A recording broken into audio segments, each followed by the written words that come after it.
যে নিচের একটা সুতা বেঁধে দিয়েছি, নিচে একটা সুতো দিয়েছি, এভাবে পরপর 3টা সুতো দেওয়া হবে এবং উপরে এখানে একটা বাঁশ পুঁতে তার সাথে টানা দিয়ে দিয়েছি। ভালো শক্ত হয়েছে। আসসালামু আলাইকুম। যেরকমভাবে সর্বপ্রথম আমি এই ঘর কমপ্লিট করেছিলাম চারা রোপণ করে, পরবর্তীতে হচ্ছে দ্বিতীয় ঘরটা লাগাইছি। তৃতীয় ঘরে চারা হয় নাই আমার, এই জন্য তৃতীয় ঘর চারাটা আবার নতুন করে দিয়েছি। আপাতত 2 ঘরে কমপ্লিট হয়েছে ইনশাআল্লাহ।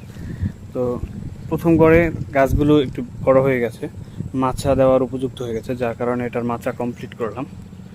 এইভাবে পেটানে মাচা দিয়ে দিয়েছি এবং এই যে নিচের একটা সুতা বেঁধে দিয়েছি, নিচে একটা সুতো দিয়েছি, এভাবে পরপর 3টা সুতো দেওয়া হবে এবং উপরে এখানে একটা বাঁশ পুঁতে তার সাথে টানা দিয়ে দিয়েছি। ভালো শক্ত হয়েছে, ঠিক আছে। গাছগুলো একবার গ্রোথটা দেখেন, খুবই সুন্দর এবং নতুন এই যে ফুল চলে আসছে নতুন করে। এই যে 2টা মাথা হয়েছে, এখানে আরও শাখা আসতেছে, যেখানে শাখা আসতেছে, ঠিক আছে। সবগুলো গাছই ইনশাআল্লাহ খুব সুন্দর হয়েছে, সবগুলো গাছেই ফুল চলে আসছে, দেখতে পাচ্ছেন।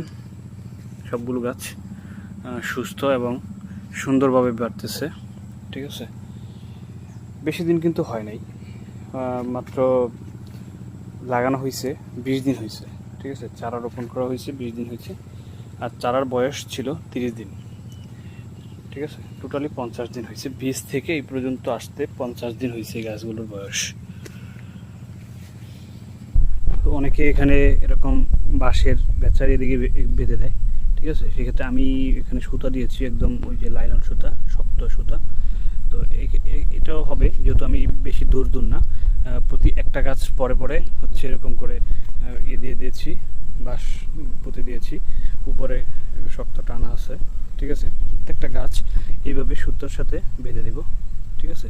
তাহলে আশা করি যে ফলের ওয়েট এই সুতা অবশ্যই নিতে পারবে, কোনো সমস্যা হবে না, ঠিক আছে।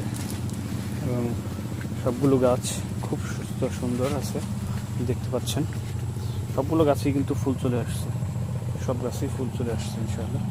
এই যে সব গাছেই ফুল চলে আসছে।